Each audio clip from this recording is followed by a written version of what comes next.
Ozzy Osbourne possui uma grande carreira solo. Quer saber qual que é os discos do Ozzy, do pior para o melhor? Vem comigo!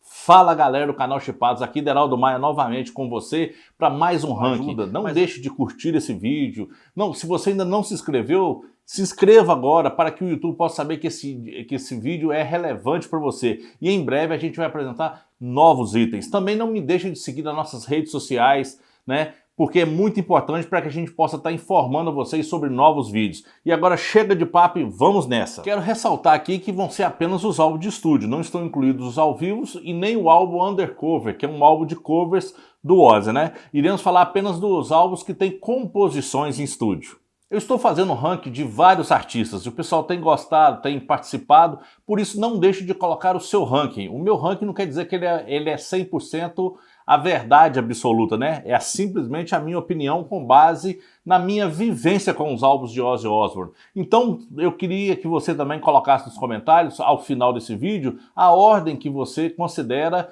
dos melhores discos do Ozzy, do pior para o melhor.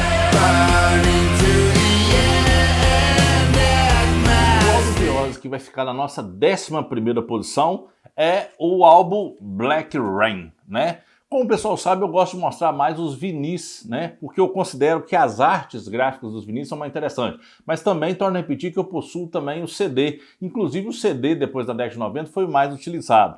E este álbum do Ozzy é um álbum que fica na nossa 11ª posição, podendo-se dizer que ele é o pior, mas quantas bandas gostariam de ter um pior álbum como este?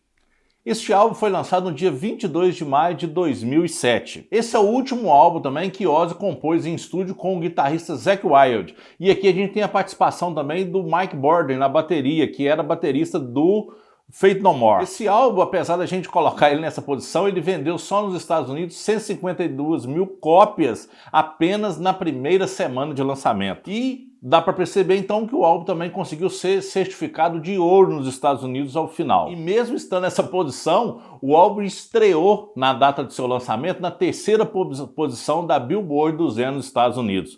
Ou seja, se esse é o pior, imagina o que vem pela frente. Aqui nós temos canções que marcaram época, como I Don't Wanna Stop,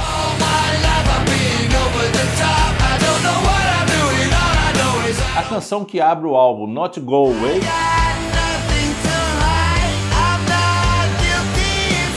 o que eu acho mais interessante, que é a faixa título Black Rain,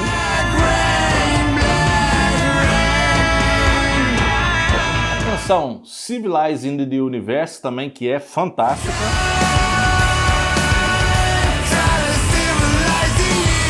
e a balada que começou a virar praxe do Ozzy ter pelo menos uma balada nos álbuns, que é a Here's For You.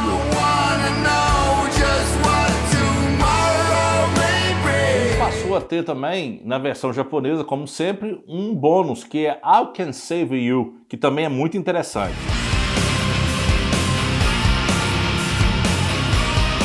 Já na versão digital do iTunes e também na versão japonesa, também apresentou a canção Nightmare, que é uma das que eu mais gosto e acho que deveria estar presente. Eu tenho ela no CD, mas no LP ela não está presente.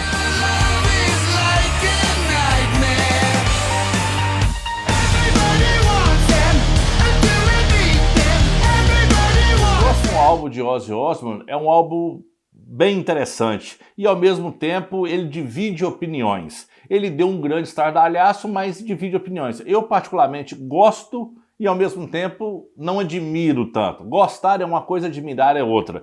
Eu me refiro ao último álbum do grande Ozzy, que é o Ordinary Man. Ordinary Man é um grande álbum também de Ozzy Osbourne, né? E foi lançado nesse ano de 2020, mais precisamente no dia 21 de fevereiro de 2020. Uma grande surpresa aqui, ó, é que aqui nós temos participação de várias pessoas, como por exemplo o Duff McKagan do Guns N' Roses no contrabaixo e até mesmo o Slash na guitarra. Participações também como do Elton John na própria faixa título também foram mais do que memoráveis.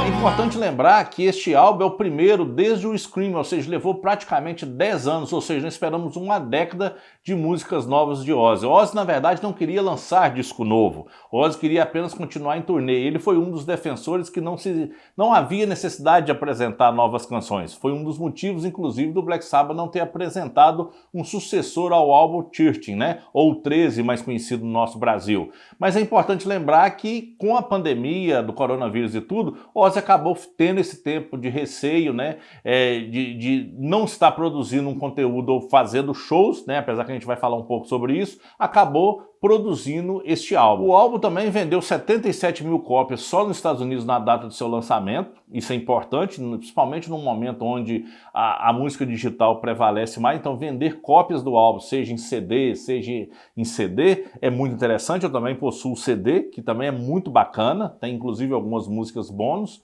E é importante observar que esse álbum já estreou na 3ª posição também da Billboard 200 dos Estados Unidos. Sem contar que ele atingiu também a posição número 3 dos charts ingleses. Outro grande feito e surpreendente para Ozzy, principalmente nos tempos da música digital. Os destaques aqui ficam pela música de abertura, né? Strange to Hell, que quem toca guitarra é o nosso grande Slash.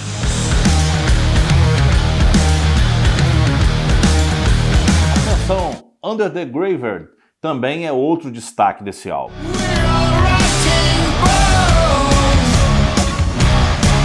Eu gosto muito da canção Goodbye.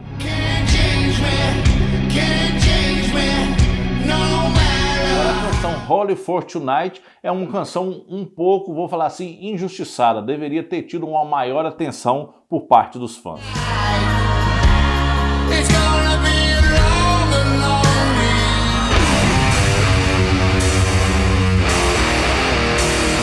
O próximo álbum do Ozzy foi lançado no dia 10 de junho de 2010. Eu me refiro ao álbum Scream, né? Esse aqui era um álbum que tinha uma expectativa de quem iria tocar a guitarra seria Zakk Wylde, mas no final quem tocou, na verdade, e gravou o álbum foi Gus G. Este álbum teve uma curiosidade, ele ia se chamar Soul Sucker, né? Que é inclusive uma das músicas que estão no álbum. Só que a galera, antes do lançamento do álbum, bateu na internet e disse que era péssima ideia. Então, antes de ser lançado originalmente, o álbum recebeu o título de Scream. Apesar desse álbum ter ficado na posição de número 4 na Billboard 200 Estados Unidos, ele é considerado um álbum que não foi tão bem de vendas. Mesmo assim, muito surpreendente. O engraçado é que eu gosto de muitas canções desse disco. Canções aqui como a abertura do álbum, que são bem sabáticas, que é a Let It Die.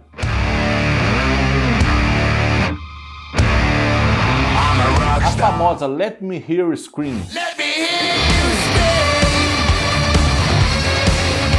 As baladas Time, Life You Want to Wait, sem dúvida nenhuma, são memoráveis.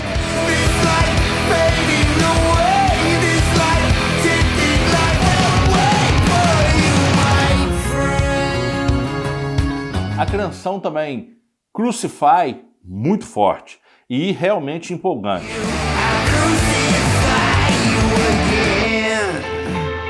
Outra canção que me surpreendeu muito é a canção Fearless, que sem dúvida nenhuma é impressionante.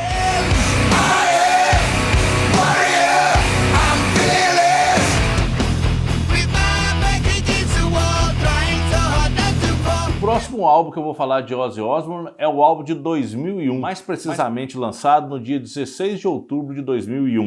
Um fato muito bacana aqui é que este é o único álbum de estúdio a contar com o baixista Robert Trujillo, que mais tarde foi para o Metallica, né, para seguir uma carreira bem sucedida. Nessa época foi muito engraçado porque houve uma troca. Quem veio tocar durante o final dessa turnê, trocou-se o Jason Newsted, veio tocar com o Ozzy, e o Robert Trujillo foi tocar com o Metallica. Parece que foi um acordo e foi, de certa forma, bom para ambas as bandas, mas acredito que o Metallica levou vantagem nesse quesito, como foi mostrado no decorrer do tempo. Uma coisa que talvez muitos não sabem é que quem gravou o álbum foi o Zakk Wylde, mas quem compôs as canções que aqui estão, na verdade, foi o guitarrista Joey Holmes. Joey Holmes foi o guitarrista que substituiu, né, logo após na turnê do Osmosis, o Zakk Wylde, e terminou a turnê. E foi ele que começou a compor. E nessa época aqui é muito interessante porque o Zakk Wylde gravou as canções, mas as principais composições foram compostas por Joey Holmes. Canções como a faixa de abertura Get Me Through são estrondosas.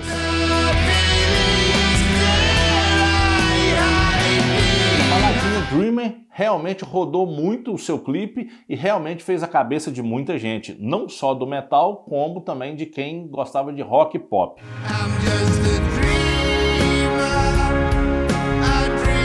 Sem dúvida nenhuma, é considerado pela grande maioria o grande clássico aqui, a canção Junkie.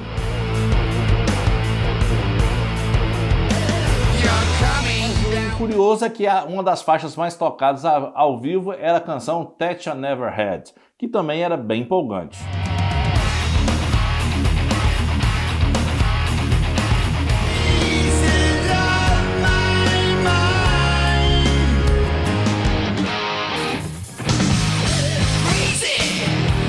O álbum que ficou na nossa 7ª posição foi o álbum No Rest for the Wicked, o primeiro álbum, né, a contar com o guitarrista Zakk Wylde na guitarra. O álbum foi lançado no dia 28 de setembro de 88. Uma das coisas mais curiosas desse álbum foi a confusão para definir o baixista.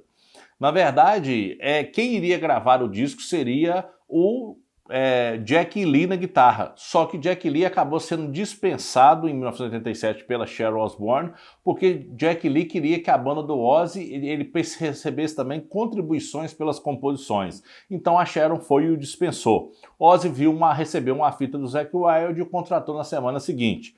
Outra coisa, quem estava no Black Sabbath e havia terminado de gravar o álbum The Eternal Idol lá no Black Sabbath era Bob Daisley.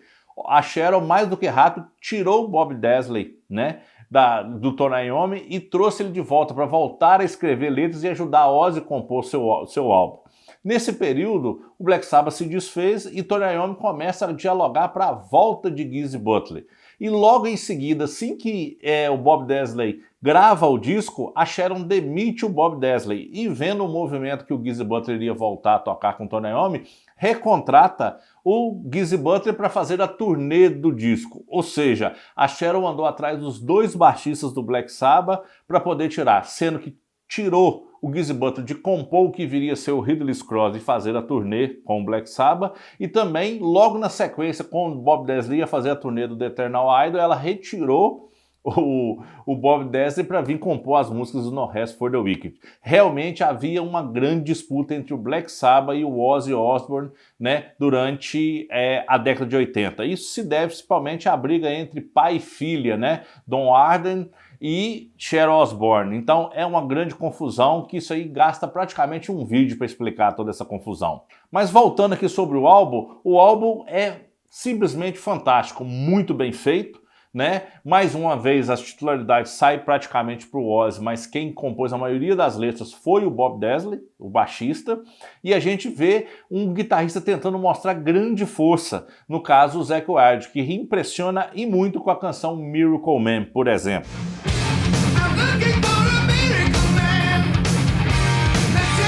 Uma que eu gosto muito, que as pessoas falam um pouco, é a canção Fire in the Sky.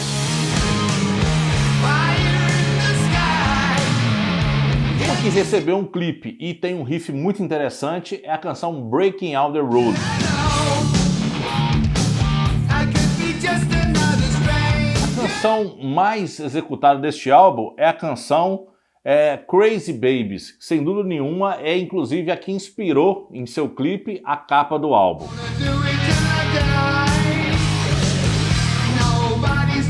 As canções como Devil's Daughter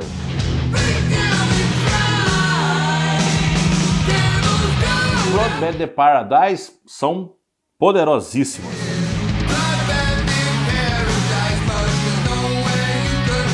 É importante observar como que existia uma disputa de quem ia retomar a sua carreira. Ozzy Osbourne com o No Rest for the Wicked e o Black Sabbath com o Ridley Scott, né? Com Ridley Scott. É muito interessante saber essa história dos dois, porque as duas bandas tinham passado por uma crise, né? Em 87 o Black Sabbath havia perdido o contrato com a Warner Bros. E também o Ozzy havia gastado a sua última carta na manga, que era lançar um álbum ao vivo tributo do Randy Rhoads, sendo que a banda dele havia se desfeito com a saída do Jack Lee. Então observa que o próprio Black Sabbath tem uma canção chamada Devil in Daughter, né, no Ridley Scott, e aqui nós temos Devil's Daughter.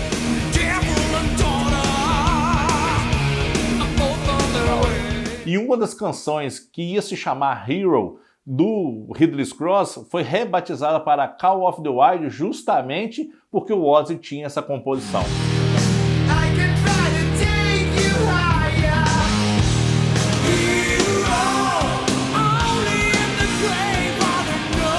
E é nesse período também que o Ozzy grava com a Lita Ford a canção Close My Eyes Forever e também Explode. Era uma canção que poderia inclusive estar aqui e acabou não entrando, né, se tornou apenas o single, mas acabou entrando no álbum da Lita Ford e acabou sendo um sucesso, colocando o Ozzy novamente em evidência.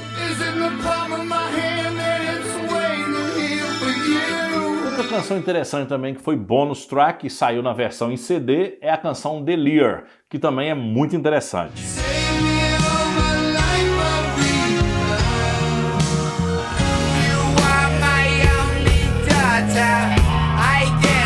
Agora nós vamos começar a falar dos álbuns que realmente começam a esquentar muito, que são os 6 primeiros álbuns, né? O nosso top 6. Vamos falar assim, todo mundo gosta do top 5, do top 5, mas a partir desse sexto as coisas começam a ficar realmente muito interessantes. O álbum que ficou na nossa 6ª posição foi o álbum lançado em 1995, é o Osmosis.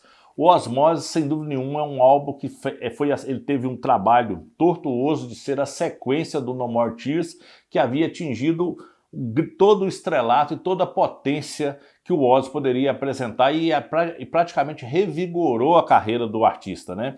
Então aqui a gente vai ver uma grande continuação, onde o que não falta nesse álbum são excelentes canções. O álbum foi lançado no dia 24 de outubro de 1995 e aqui a gente teve uma coisa que foi um golpe muito duro.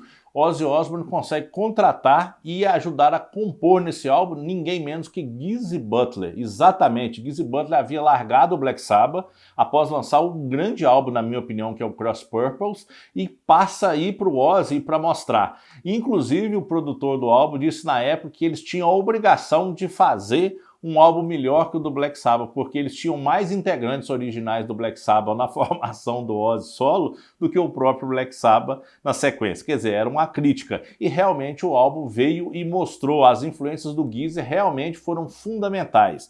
Para quem conhece as versões demo antes da entrada do Geezer, vai ver que o álbum ia ser muito mais leve. A entrada do Geezer, que estava ouvindo muito Pantera na época, influenciou duramente para que o álbum tivesse o quê? Uma guitarra muito mais tensa e pesada, com muitas vezes até com elementos bem de thrash metal. A canção que abre o álbum aqui, a grande Perry Mason, é simplesmente fantástica.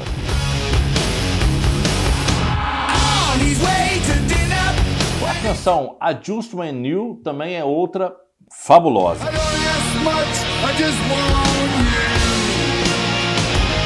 A canção que eu mais gosto do álbum, para surpresa de muitos, talvez não imaginem, é a canção Tomorrow.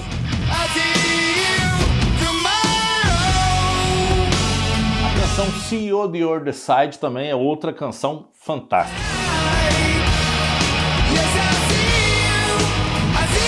Temos a influência latente aqui de Geezy Butler com a canção Tender Underground.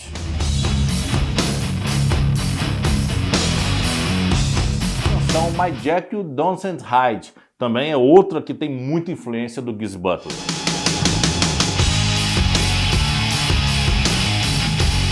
A balada Hold Ya L Tonight também é impressionante.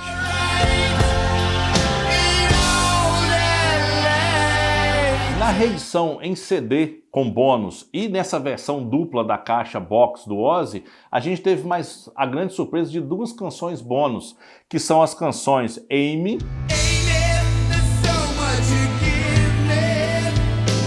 e a canção Holy Words Falling Down, também impressionante.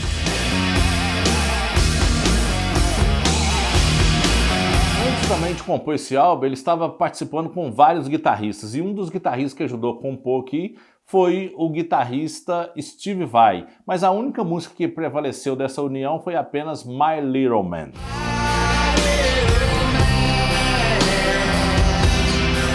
Nos Estados Unidos, esse álbum conseguiu a impressionante posição de número 4 nos charts americanos da Billboard 200.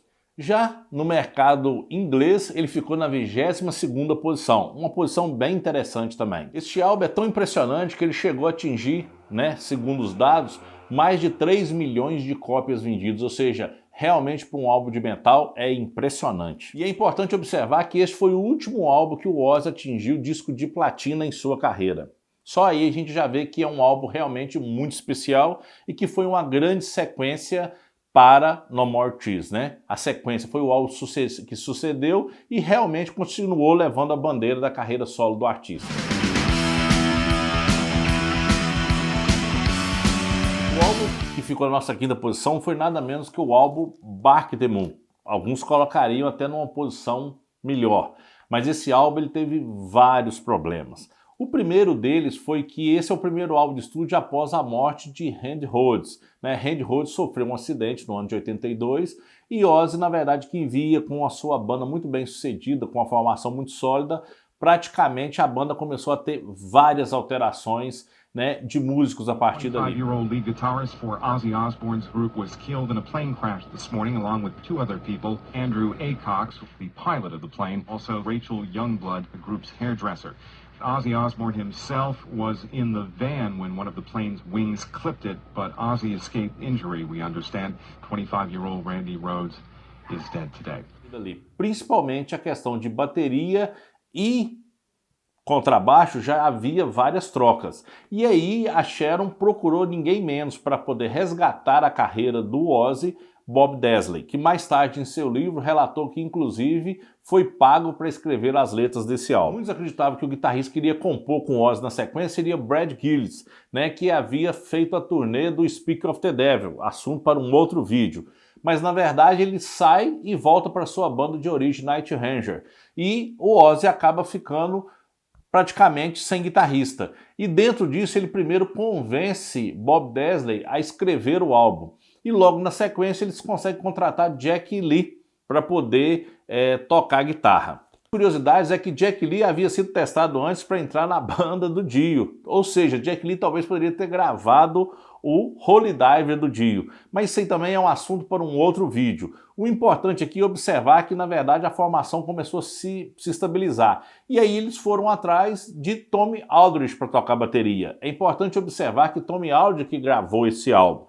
Apesar de quando a banda se preparou para sair em turnê e quem aparece no clipe da faixa título é Cameron Appice, que foi o baterista que ficou durante um tempo com Ozzy fazendo a turnê e logo na sequência ele foi demitido pela Sharon também e ela trouxe ninguém menos do que o próprio Tommy Aldridge para poder continuar a turnê. Coisa que a gente pôde ver essa formação tocando no nosso Rock in Rio 1985. Foi a banda que veio, foi a formação que estava neste álbum. Nesse momento, a Sharon, que tem uma pegada muito bacana, viu que filmes de lobisomem, como O Lobisomem Americano em Londres, The last remaining werewolf must be destroyed. It's you, David. O filme também The Howling, conhecido no Brasil como Grito de Horror e na época apresentado no SBT como Retiro dos Lobisomens, também fazia-se todo um sucesso.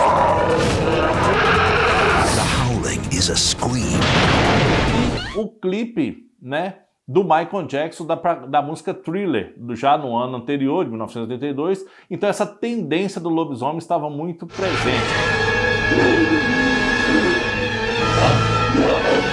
Então o que a Sharon fez? Fez uma sessão de fotos, onde é o próprio Ozzy que está na capa. Muitos acham que aqui o Ozzy não parece com um lobisomem, ele parece na capa mais com um bicho preguiça, Mas na parte de trás tem mais cara da questão de lobisomem, mas na verdade a ideia foi super interessante e acabou pegando essa onda que acabou rodando os clipes nos principais canais ligados à música, o que deu realmente representatividade para o Ozzy.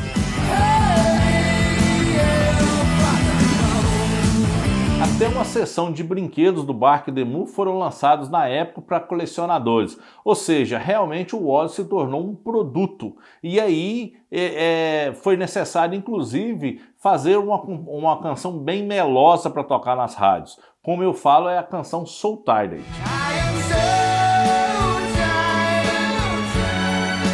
Mas isso não tira o mérito pesado e metal do álbum, porque a canção Bark the Moon, sem dúvida nenhuma, é uma das melhores da carreira de Ozzy.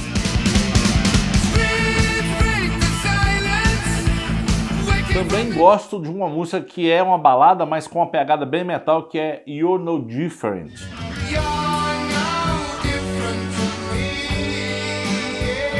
canção Wait for Darkness também é outra muito interessante.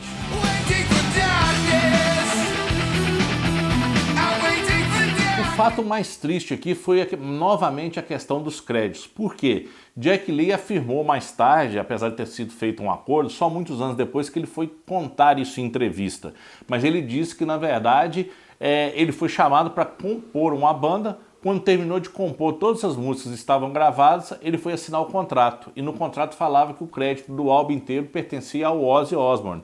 E aí, o que aconteceu? A Sharon falou com ele que ele tinha que aceitar o contrato. Se ele não aceitasse, que ele podia ir embora, simplesmente isso, que você pode ir embora, que eu arranjo outro guitarrista e gravo e você vai nos enfrentar na justiça. Até você ganhar alguma coisa, tudo já se passou. Então ele acabou aceitando as condições e assinando. Mas segundo ele e Bob Daisley, ou seja, Jack Lee e Bob Daisley foram os principais compositores. Tanto é que eles afirmam que Ozzy não tinha aspecto nenhum, e foi com muita insistência da Sharon que ela conseguiu, na verdade, a oportunidade para que Ozzy gravasse esse álbum, pois muitas pessoas achavam que a carreira dele estaria perdida. E não é que, na verdade, a partir daqui, a carreira do Ozzy teve a sua terceira levantada, né? Pois ele já havia tocado com sucesso no Black Sabbath, havia recuperado sua carreira com o Blizzard e o The Age of a Madman, e agora ele conseguia resgatar de novo ao lado de uma grande banda e realmente surpreendendo a todos, estando muito mais presente na mídia com essa questão do lobisomem.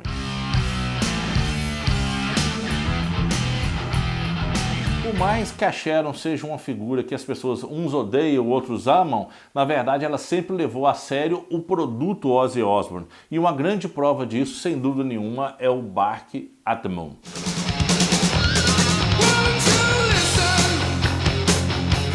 A nossa quarta posição foi o álbum The Ultimate Sin, o segundo álbum lançado, junto com o guitarrista Jack Lee. Este álbum foi lançado no dia 22 de fevereiro de 1986 e ainda atingiu praticamente 3 álbuns de platina, ou seja, uma venda absurda. Durante essa turnê, Ozzy colocou simplesmente como banda de abertura ninguém menos que Motley Crue, e também teve várias participações do Metallica, que estava explodindo com o Master of Puppets. Isso mostrava muito bem a sacada que a Sharon tinha ao gerenciar a carreira do marido. A maioria dessas composições já estavam prontas junto com Bob Daisley, que também, mais uma vez, não chega a um consenso, do mesmo caso do Bark at the Moon, e ele sai e entra o novo baixista chamado Phil Soussan, E Phil Soussan, inclusive, apresenta e ajuda Ozzy vamos falar assim, co-compor, faz uma parceria de composição junto com Ozzy e compõe a enigmática e estupenda canção Shot in the Dark.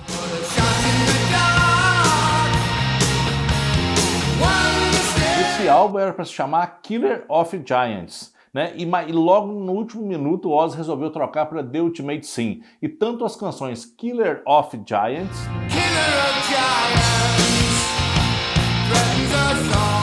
a canção The Ultimate Sin são mais do que memoráveis.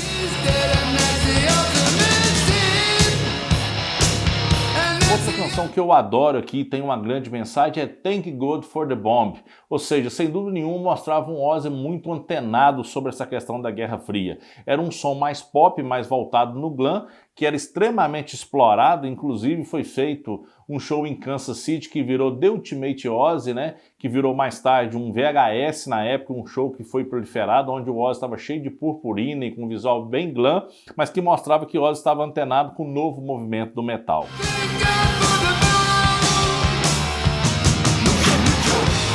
Mesmo canções como Never Know Why também tem o seu papel e importância na carreira do monstro do metal.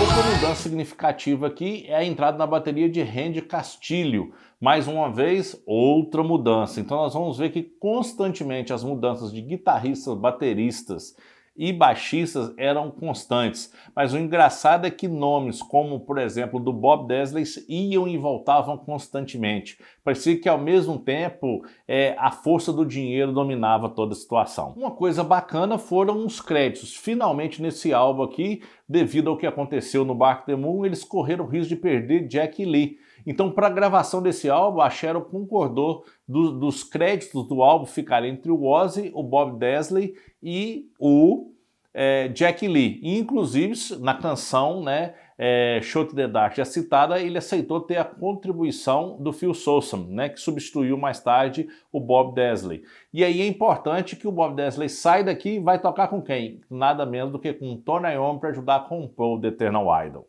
Ou seja, essa farofa entre o Black Sabbath, Dio e Ozzy, ela realmente é uma mistura muito grande, e que eu falo sempre isso, seria como se fosse um universo Black Sabbath. De uma certa forma, toda a carreira solo do Dio e do Ozzy estão de certa forma interligada à do Black Sabbath, inclusive por participantes, por temas, por álbuns e por disputas. Ou seja, é uma tremenda guerra de valores e status entre as bandas. E The Ultimate Sin foi o responsável para que Ozzy mais uma vez se ficasse à frente do Black Sabbath, que até esse momento iria lançar o Seventh Star, um álbum que teve menos impacto, né, e que foi estruturado. Outra coisa interessante é que ambos aproveitaram dissidentes da banda da Lita Ford. Tony Iommi vai herdar o Eric Singer, que foi um baterista da banda solo da Lita Ford, mas Ozzy também vai herdar Randy Castilho, que também foi baterista da banda da Lita Ford. Ou seja, parecia uma loucura isso, mas é a mais pura realidade. Eu particularmente gosto demais desse álbum, apesar de muitos acharem esse álbum pop,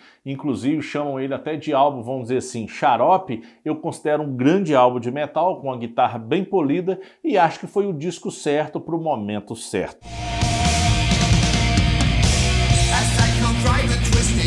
Agora chegamos ao top 3. Eu acredito que pelos álbuns que já foram passados você já faz ideia. O nosso terceiro álbum, né, no ranking de Ozzy Osbourne é nada menos, nada mais do que o No More Tears. O álbum que foi lançado no dia 17 de setembro de 1991. No famoso ano de 91, onde várias bandas estavam gravando vários discos importantes. Nesse ano de 91, só para citar, a gente tinha o Black Album,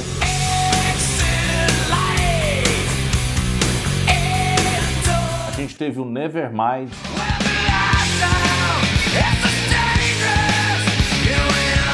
tivemos os Use Your Illusions 1 e 2,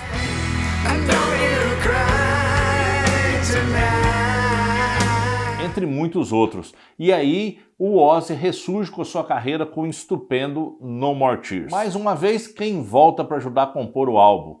Os baixistas. Parece que o Ozzy adora os baixistas. Ele volta com o Bob Daisley para ajudar a compor o álbum e ele vai fazer a gravação. Mas quem vai fazer a turnê é assim que o álbum é composto, o Bob Daisley é demitido, e quem vai gravar os clipes e fazer a turnê é Mike Ness, que foi depois pro Alice in Chains, né? Isso é caso para uma outra história também. Ou seja, parece que toda vez para compor ele precisa do Bob Daisley, mas na hora de entrar em turnê ele substitui o baixista. Apesar de que Mike Ness é um excelente baixista também, mas a gente vê a importância do Bob Daisley. E aqui a gente vai ter algumas contribuições também, como o baixista e vocalista do Motorhead, Lemmy, que vai ajudar a fazer a letra de uma das principais canções, que sem dúvida nenhuma, deste álbum, que é a canção Mama Coming Home.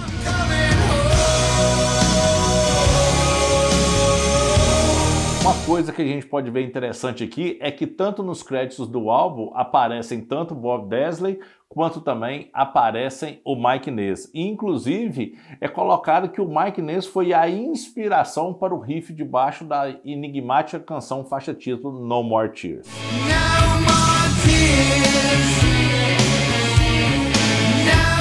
Este álbum é o segundo álbum mais vendido da carreira de Ozzy Osbourne. Surpreendente, né? Ficando apenas atrás do Blizzard of Oz. Então, ou seja, sem dúvida nenhuma, é o top 3 absoluto, né? E No More Tears veio num momento chave, num momento onde a MTV realmente ajudou a divulgar. E Ozzy estava muito mais recuperado sobre essas questões que ele tinha sobre drogas, estava com um físico de certa forma melhor, e a banda mostrava um alto desempenho. Faixas pesadas como Desire,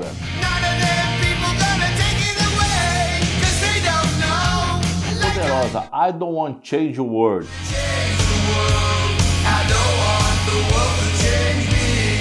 Stomp Stomp são fortíssimas.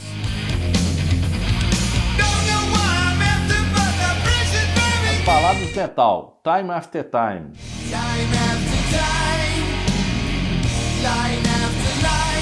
Road Nowhere.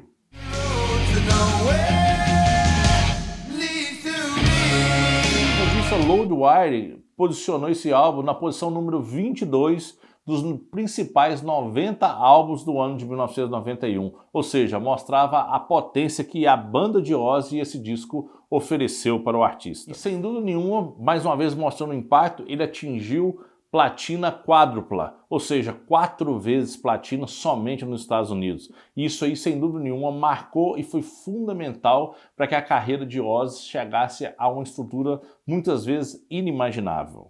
E foi nesse momento exato onde Zakk Wylde conseguiu realmente o respeito e se tornou um dos principais Guitar Heroes dos novos tempos.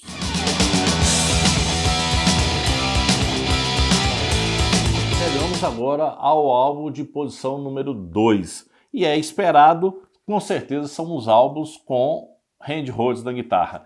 Este álbum foi lançado no dia 7 de novembro de 1981. E ainda pertencia, né, vamos falar assim, a gravadora de Don Arden. A partir daqui que a Sharon Osbourne vai assumir e começar a gerir realmente a carreira do Ozzy Osbourne, né? Mas até esse ponto aqui, quem geria essa carreira, de certa forma, ela era como se fosse uma contratada do pai. E até aqui vai haver toda uma estrutura para o lançamento. E, na verdade, Don Arden gostava da ideia de ter as duas bandas, o Black Sabbath, e ter também o Ozzy dentro do seu encalce, né? E gerando, na verdade, frutos para ele de uma certa forma. Quem vai assumir a turnê daqui, mais uma vez pelas gravações da questão de créditos, porque na verdade tanto Lee Kersley, que era baterista do Uriah Heep, quanto Bob Daisley, que estavam com o Ozzy, acreditavam que pertencia a uma banda de nome Blizzard of Oz, né? E mais tarde foram perceber que era uma carreira solo de Ozzy, que eles não se passavam de músicos contratados. Isso gerou inúmeros problemas, né? Que também é caso para um vídeo específico sobre isso que a gente vai falar mais à frente, mas o foco aqui é o álbum. E Diary of a Madman é sem dúvida nenhuma um verdadeiro clássico. Apesar de na turnê Rudy Sarzo e Tommy Aldridge assumirem a posição e darem continuidade na turnê, quem vai compor realmente junto com o Ozzy aqui é a mesma banda do primeiro álbum, que é, na verdade, Randy Rhoads na guitarra, o Bob Daisley no contrabaixo, o Lee Kersley na bateria e o Ozzy Osbourne no vocal. Desse disco a gente teve grandes pérolas, como a faixa que abre o álbum, Over the Mountain.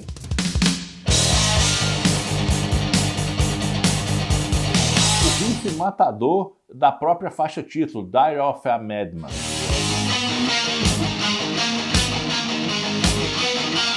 A música que dizia Voando Alto Novamente, ou seja, que mostrava que a banda do Ozzy voltou para emplacar, que era Fly High Again.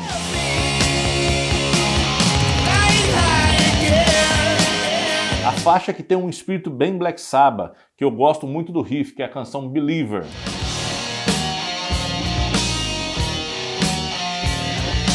A faixa que mostrava o estilo de tocar de Randy Rhoads e o apontava como um dos melhores guitarreiros dos novos tempos, que é a canção Sato, que era na verdade uma abreviatura, né? Letras em abreviatura.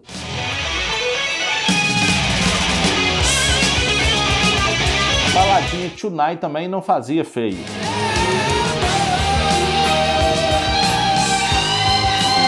Então, You Can Kill a Rock and Roll, ou seja, você não pode matar o rock and roll, também são sem dúvida nenhuma uma grande pérola.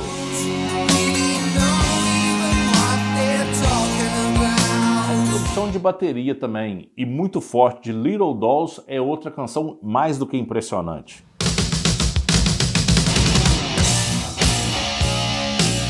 Em 2017, a revista Rolling Stones elegeu esse álbum como o 17º melhor álbum de metal de todos os tempos.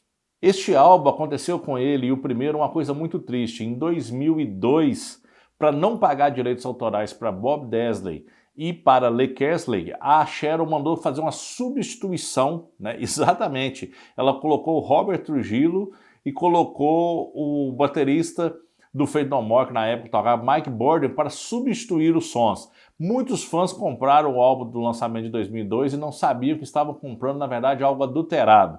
Ozzy não gostou disso e logo na sequência, em 2005, foi feita uma nova reedição dos álbuns, voltando às baterias de ambos. E mais tarde, antes do falecimento de Lee Kersley, ele inclusive mandou os álbuns de ouro para o Lee Kersley, assumindo que realmente eles tiveram grandes composições.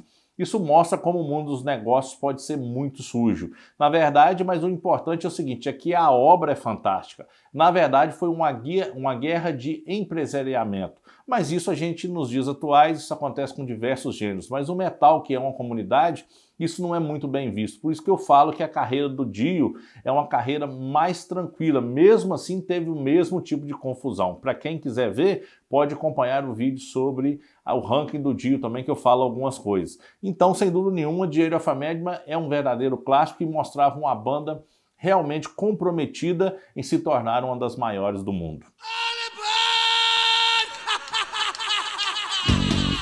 Chegamos então ao álbum que ficou na nossa primeira posição. Eu acredito que todos já devem fazer uma ideia de quem seja. Com certeza, o álbum Blizzard of Ozz, o primeiraço da carreira de Ozzy Osbourne. Um álbum que não foi emplacado imediatamente, mas que foi ganhando status, e muito disso se deve à canção mais badalada do álbum, que é a canção Crazy Train, que praticamente se tornou a marca da carreira solo de Ozzy Osbourne.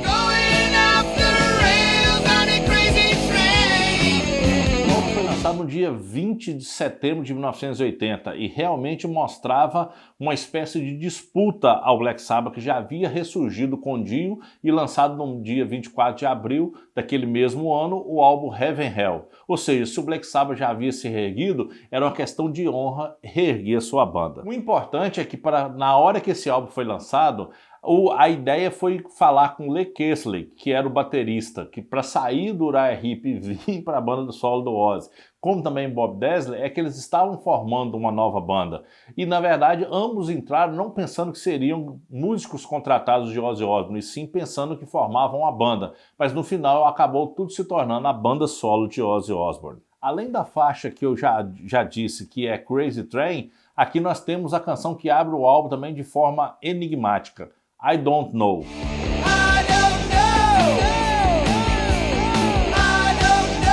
Canções que sem dúvida nenhuma tem um dos melhores solos de guitarra de Randy Rhoads, mostrando para que realmente veio e que a banda era explosiva, principalmente por causa desse grande baixinho da guitarra, que é a canção Mr. Crowley.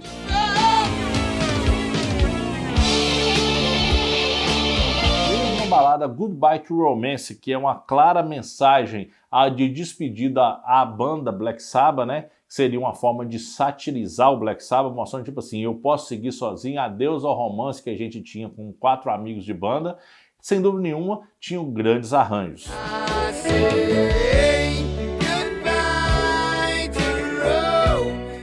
Randy Rhoads também mostra na pequeno arranjo de violão de toda a sua engenhosidade e sua volta também para a música clássica.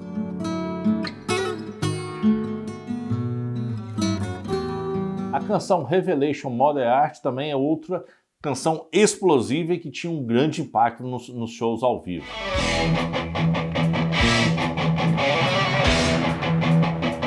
Gerou problema só em 1984, que foi Suicide Solution, também era muito explosiva. Ozzy fala que o riff foi feito de forma acidental por Randy Rhoads, ele falou, cara, repete isso aí, e a partir dali surgiu a grande e enigmática canção. A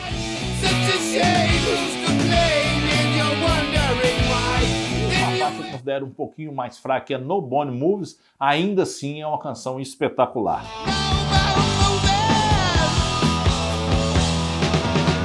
Ao ouvir essas canções fica fácil de entender por que esse álbum foi considerado o 9º melhor álbum de heavy metal de todos os tempos pela revista Rolling Stones no ano de 2017.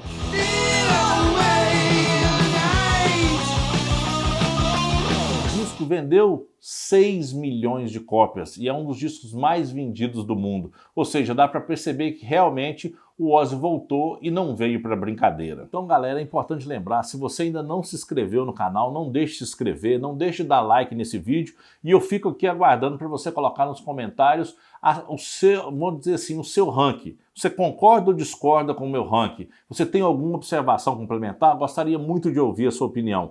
Não deixe de dar sugestões também para novos vídeos. E se você também quer conferir também, no canal já estão disponíveis o ranking dos álbuns do Dio solo e também do Black Sabbath, que eu acredito que fazem uma boa parceria junto com este vídeo que a gente acabou de publicar. E em breve trarei para vocês novos rankings e novos vídeos. Fiquem ligados.